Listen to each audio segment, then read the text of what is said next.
বাংলাদেশের চতুর্থ এবং পঞ্চম কিস্তি ছাড় পড়ছে না। এবং কিছুদিন আগে ঢাকাতে ব্যাপক দিন দরবারের পরে বাংলাদেশের অর্থ উপদেষ্টা এবং বাংলাদেশ ব্যাংকের গভর্নর তারা এখন ওয়াশিংটনে আছে এবং সেখানেও তাদেরকে প্রাণান্তকর বোঝানোর পরেও খুব একটা আশানুরূপ ফল আসে না বলেই মনে করা হচ্ছে। তো বাংলাদেশ আইএমএফের কিস্তি পাচ্ছে না এবং আইএমএফ বলছে যে দেশের অর্থনীতি গতিমন্থর হয়ে পড়েছে এবং জিডিপি 3.8 থেকে 3.76 নেমে যেতে পারে, যেটা এক দশকের মধ্যে, এক দশক ঠিক নয়, হাফ দশকের মধ্যে এরকম দেখা যায়। আর এদিকে আমাদের বাংলাদেশ ব্যাংকের গভর্নর বলছে যে আইএমএফ কিস্তি না দিলেও আমাদের তেমন কোনো অসুবিধা নেই, আমরা একটা সেফ জোনে রয়েছি, আমরা নিজেদেরকে চালিয়ে নিতে পারব। তো এই মতো অবস্থায় আসলে আমরা একটু অ্যানালাইসিস করে দেখি যে বাংলাদেশের অর্থনীতি এখন কোথায়, কী অবস্থায় রয়েছে। আইএমএফ লোন দিচ্ছে না, এটাতেই কি প্রমাণ হয় যে বাংলাদেশের অর্থনীতি খারাপ, না আমাদের মাননীয় প্রধান উপদেষ্টা প্রফেসর ডক্টর ইউনূস তার ইমেজ কাজ করছে না? আসলে ব্যক্তিগত জীবনের ইমেজ এবং একটি প্রাতিষ্ঠানিক ইমেজ এটা আসলে এক কথা নয়। এটা প্রাতিষ্ঠানিক ইমেজে সেখানে ব্যক্তিগত ইমেজ কাজে নাও লাগতে পারে, সেখানে নানা রকম প্রতিকূল শর্ত থাকতে পারে, সেখানে পলিটিক্স থাকতে পারে, এবং সবচেয়ে বড় কথা এখানে যেটা কাজ করেছে যে ওই অর্গানাইজেশনের যে নির্বাহী লোন অনুমোদন দেন তিনি কোন দশের। It's a very important and crucial point. তা আমরা সেটা জানি যে সেখানে কে আছেন। তো সেক্ষেত্রে একটু আইএমএফের লোন স্যাংশনে বিগত সরকারের তুলনায় একটু প্রতিকূল পরিবেশ সৃষ্টি হতেই পারে, দ্যাটস ভেরি ন্যাচারাল, সেটা আমার ব্যক্তিগত মতামত। তা আসলে বিগত সরকারের পর, পরিবর্তনের পর আমাদের অর্থনৈতিক অবস্থা কী? এই অর্থনৈতিক অবস্থা আসলে পরিমাপের জন্য সাধারণত একটা দেশের অর্থনৈতিক অবস্থা পরিমাপের জন্য সাধারণত জিডিপিকে কনসিডার করা হয়, অর্থাৎ জিডিপি বাড়ছে না জিডিপি কমছে। তো এই জিডিপি পরিমাপের আবার একটা উপায় আছে, যেমন ভোক্তার ব্যয়, সরকারি ব্যয়, নেট এক্সপোর্ট অ্যান্ড মোট বিনিয়োগ। তা আইএমএফ এপ্রিলে বলছে যে জিডিপি 3.8 ইভেন 3.76-এ নেমে যেতে পারে, যেটা হাফ ডিকেটের মধ্যে সবচেয়ে কম। এখন কথা হলো যে জিডিপি কমে যাচ্ছে কেন? সেটা আমরা সহজেই অনুমান করতে পারি যে জিডিপি কেন কমে যাচ্ছে। জিডিপি কমে যাচ্ছে এই জন্যই যে বিগত সরকারের ধ্বংসপ্রায় ইকোনমি, আপনারা জানেন যে তারা একদম ব্যাংক খাত ধ্বংস করে রেখে গেছে, 3.2 বিলিয়ন বিভিন্ন লোন রেখে গেছে, লুটপাটের অবস্থা করে অর্থ পাচার করেছে, ডলার রিজার্ভ শেষ করে দিয়েছে, কোথাও স্ট্যান্ড করার মতো কোনো অবস্থা ছিল না। তা সেটা তো আমরা সবাই জানি। দেখে এখন এই যে নতুন ইউনূসের সরকার, মানে মাননীয় প্রধান উপদেষ্টা প্রফেসর ডক্টর ইউনূস সরকারে আসার পর কী হয়েছে, তারা আমাদের ব্যাংকের রিফর্ম চলছে।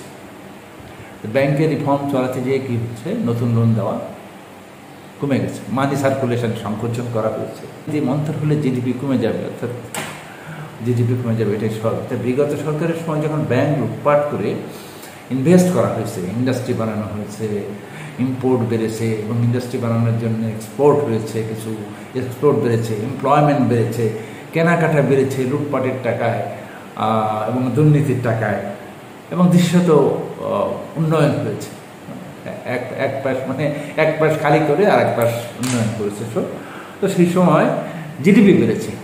কিন্তু জিডিপি বাড়লে কী হবে? এই যে ডেপ্ট, এই যে লাখো কোটি ডেপ্ট সাধারণত জিডিপি পরিমাপ করার সময় বা এটা কাউন্ট করা হয় না। কিন্তু এটা হবে আপনার এই যে লাখো কোটি টাকা ডেপ্ট, আপনি বাইরের ডেপ্ট দেনা এবং লোকাল ব্যাঙ্কগুলো খালি করে ডেপ্ট করেছেন, বাইরের ডেপ্ট আপনাকে দিতেই হবে। আপনি যে লোকাল ব্যাঙ্ক এই টাকা, এগুলো তো জনগণের টাকা। আপনি যদি গুড গভর্নমেন্ট হন, সে ব্যাংকে থাকুক আর না থাকুক, এটা গভর্নমেন্টের নৈতিক দায়িত্ব। যদিও অনেক সময় ব্যাংক দলীয় করে দেওয়া হয়, বাট এটা আপনার একটা সরকারের নৈতিক দায়িত্ব যে সাধারণ মানুষ কষ্ট করে টাকাগুলো ব্যাংকে রেখেছে। এবং আমরা জানি অলরেডি প্রায় 22,000 বা 24,000 কোটি টাকা প্রিন্ট করে এসব বিভিন্ন ব্যাংকে দেওয়া হয়েছিল। তার মধ্যে কিছু ব্যাংক মানে লাইফ ফিরে আসতে পেরেছে, এবং কিছু ব্যাংকের অবস্থা। আরেকদিকে যে ডেভেলপমেন্ট করা হয়েছে, এবং আপনি যদি ওই ডেপটা কনসিডার করেন, তাহলে আসলে মূলত কোনো উন্নয়ন হয়।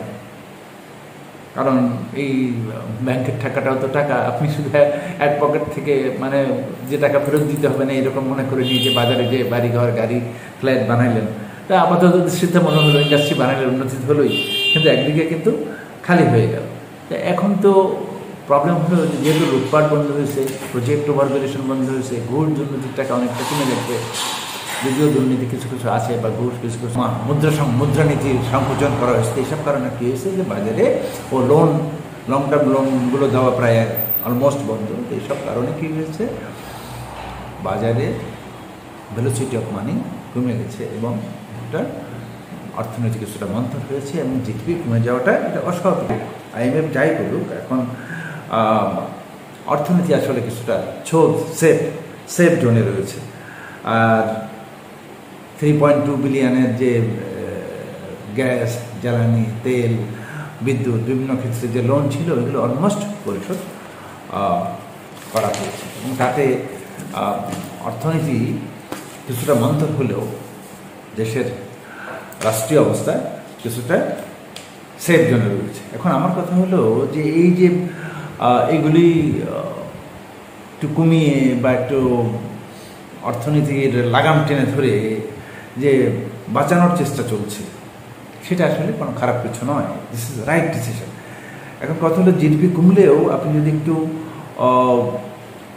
খেয়াল করেন, তাহলে দেখবেন যে আমাদের রেমিটেন্স বেড়েছে, এক্সপোর্ট বেড়েছে, ইম্পোর্ট কিছুটা কমেছে, ঠিক আছে, অর্থাৎ নতুন প্রজেক্ট কম হচ্ছে বা বেকার ইনভেস্টমেন্ট কিছুটা কমেছে, এটা ঠিক আছে। কিন্তু এখন বুঝতে হবে যে আপনি দেশটাকে অস্থিতিশীল করে ব্যাংক খালি করে লোন নিয়ে জিডিপি বাড়াবেন, না আপনি একটা স্বস্তির মধ্যে থাকবেন, আপনি যে বাজারে জিনিসপত্র দাম কমিয়ে আনবেন,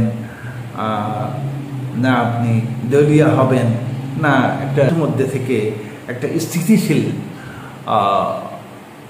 অর্থনৈতিক প্রবৃদ্ধি গড়ে তুলবেন। তো এটা ইট ডিপেন্ডস অন ইউ। আপনি কি একটা স্থিতিশীল প্রবৃদ্ধির অর্থনীতির দিকে চিন্তা করবেন, না অস্থিতিশীল লতার দিকে যাবেন?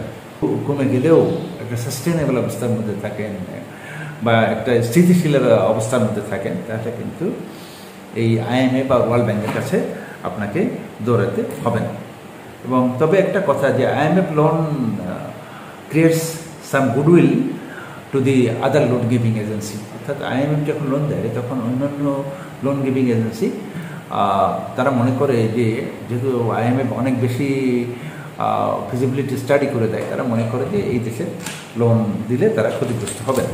কিন্তু সেটাও বড় কথা নয়। আমরা যদি নিজেদের হ্যাঁ লোন আমাদের দরকার আছে, ঠিক আছে, তারপরেও আমরা যদি চলতে পারি, তা আননেসেসারি হারের উপর লোন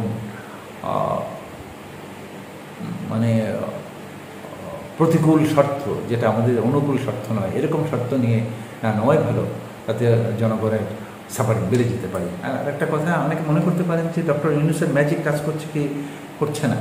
আসলে ডক্টর ইউনূসের ম্যাজিক ব্যক্তিগত পর্যায়ে যেভাবে কাজ করে, সেটা প্রাতিষ্ঠানিক পর্যায়ে কাজ করে নাও করতে পারে, কারণ সেখানে বিভিন্ন দেশের প্রতিনিধি থাকে, সেখানে পলিটিক্স থাকে, সেখানে নানা প্রতিকূল শর্ত থাকে। তো সেই জন্যে বা যারা নির্বাহী থাকে, তারা ইচ্ছা করলে এটাকে অনেক সময় আপনার মানে আপনি যেটা আশা করেন সেটা আশার বাইরেও নিয়ে যেতে পারে। সো IMF-এর কিস্তি না দেওয়া বাংলাদেশের অর্থনীতির উন্নতি বা অবনতির মাপকাঠি না। আশা করি আমরা ফিরে আসবো অন্য কোনো দিনে, আলোচনা করব অন্য বিষয়ে। সবার উপরে দেশ। আল্লাহ হাফেজ।